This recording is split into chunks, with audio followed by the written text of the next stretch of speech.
दोस्तों, आज की वीडियो में हम कार्तिक महीने में आने वाली रमा एकादशी व्रत की कथा को सुनेंगे, जिसकी कथा कुछ इस प्रकार है। एक समय धर्मराज युधिष्ठिर और भगवान श्री कृष्ण जी के बीच अति महत्वपूर्ण वार्तालाप हो रही थी। महाराज युधिष्ठिर बोले कि हे मधुसूदन, आप मुझे कार्तिक माह के कृष्ण पक्ष की एकादशी का नाम बताएं और ये भी बताएं कि इसका क्या महत्व है। ये सब कृपया कर आप मुझे विस्तार पूर्वक बताएं। श्री कृष्ण बोले, कार्तिक कृष्ण पक्ष की एकादशी का नाम रमा एकादशी है। ये एकादशी बड़े से बड़े पापों का नाश करने वाली है। मैं आपको एक प्राचीन कथा सुनाता हूँ, ध्यान पूर्वक सुनिए। प्राचीन काल में मुचुकुंद नाम का एक राजा था, जिसकी मित्रता देवराज इंद्र, कुबेर, यम, वरुण देवता आदि देवताओं से थी। ये राजा बहुत ही धर्मात्मा, परम विष्णु भक्त और अति न्यायप्रिय था। राजा मुचुकुंद की एक पुत्री थी, जिसका नाम था चंद्रभागा। उसका विवाह चंद्रसेन के पुत्र शोभन के साथ हुआ था। एक समय शोभन ससुराल आया। उसी समय रमा एकादशी आने वाली थी। जब व्रत का दिन नज़दीक आया, तब चंद्रभागा सोच में पड़ गई कि मेरे पति बहुत ही निर्बल और कमज़ोर हैं और मेरे पिता के नियम बड़े कठोर हैं। मेरे पति एकादशी का व्रत कैसे कर पाएंगे। तभी राजा मुचुकुंद के सेवकों ने ढिंढोरा पीटकर सारे नगर में रमा एकादशी व्रत की घोषणा कर दी। इस घोषणा को सुनकर शोभन को बहुत चिंता हुई। वो अपनी पत्नी से कहने लगा कि प्रिय, अब हमें क्या करना चाहिए।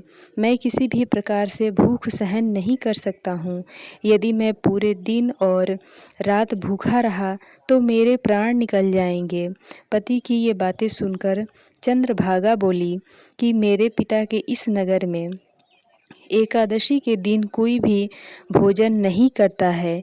यहाँ तक कि कोई भी पालतू जानवर जैसे कि घोड़ा, गाय, हाथी इत्यादि भी अन्न ग्रहण नहीं कर सकते हैं। फिर तो किसी मानव के भोजन करने का तो सवाल ही नहीं उठता है। यदि आप भोजन करना चाहते हैं और आपसे व्रत नहीं हो सकता, तो आप किसी भी दूसरे स्थान पर चले जाइए, क्योंकि यदि आप यहाँ रहेंगे तो आपको अवश्य व्रत करना ही पड़ेगा। शोभन बोला, अब भाग्य में जो लिखा है उससे कोई नहीं बच सकता है। अब जो भी होगा देखा जाएगा। इस तरह से सोच विचार कर शोभन ने भी कार्तिक महीने की रमा एकादशी का व्रत रखा। जब सूर्य देव अस्त हुए, तब तक वो भूख प्यास से व्याकुल हो गया था। अगली सुबह होते होते शोभन के प्राण निकल गए। राजा शोभन का विधि विधान से दाह संस्कार करवाया। चंद्रभागा के पति के अंत्येष्टि के बाद अपने पिता के घर पे ही रहने लगी।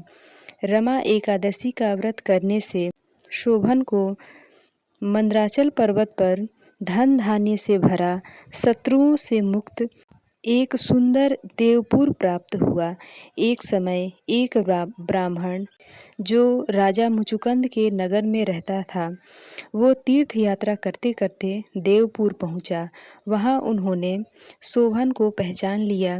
उसके पास जाकर बोले कि हे राजन, मैं बहुत आश्चर्य में हूँ कि आपको ऐसा नगर कैसे प्राप्त हुआ, जो ना तो कभी किसी ने देखा था और ना ही कभी किसी ने जाना है।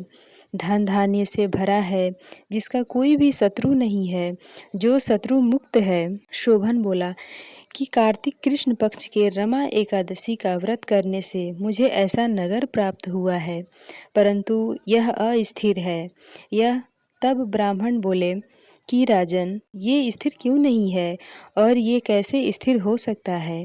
तब शोभन बोले कि मैंने रमा एकादशी का व्रत श्रद्धा रहित होकर किया है, इसलिए ये अस्थिर है।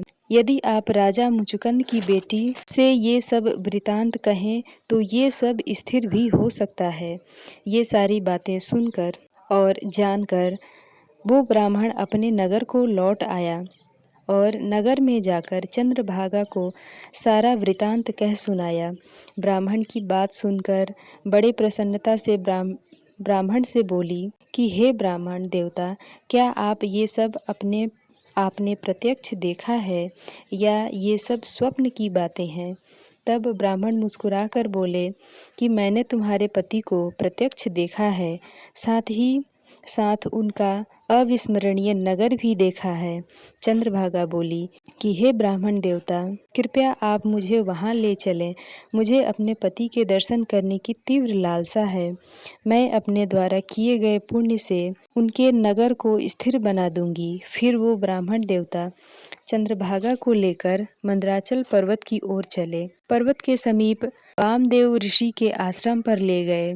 ऋषि वामदेव सारी बातों को सुनकर और वेद मंत्रों के उच्चारण से चंद्रभागा का अभिषेक किए। तब ऋषि के मंत्र के प्रभाव से और एकादशी व्रत के प्रभाव से चंद्रभागा का शरीर दिव्य हो गया और वो दिव्य गति को प्राप्त हुई। इसके बाद चंद्रभागा बड़े प्रसन्नता के साथ अपने पति के निकट गई।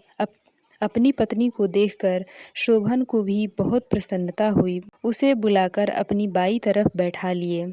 तब चंद्रभागा बोली कि हे प्राणनाथ, आप मेरे पुण्य को ग्रहण करें। जब से मैं 8 वर्ष की थी तब से ही अपने पिता के घर से ही प्रत्येक एकादशी का व्रत श्रद्धापूर्वक कर रही हूँ। इस व्रत के प्रताप से आपका यह नगर स्थिर हो जाएगा तथा समस्त कार्यों में होकर प्रलय के अंत तक रहेगा। इस तरह चंद्रभागा अपने उस राज्य में आनंद पूर्वक अपने पति के साथ रहने लगी। कथा का समापन करते हुए भगवान श्री कृष्ण कहते हैं कि हे महाराज युधिष्ठिर, जो भी व्यक्ति रमा एकादशी का व्रत करता है और कथा को सुनता है, वो सभी पापों से मुक्त होकर भगवान श्री हरि विष्णु के परम धाम बैकुंठ लोक की उसे प्राप्ति होती है। इसलिए प्रत्येक मानव को रमा एकादशी का व्रत करना चाहिए। कार्तिक महीने में पड़ने के कारण इस एकादशी का महत्व और भी बढ़ जाता है।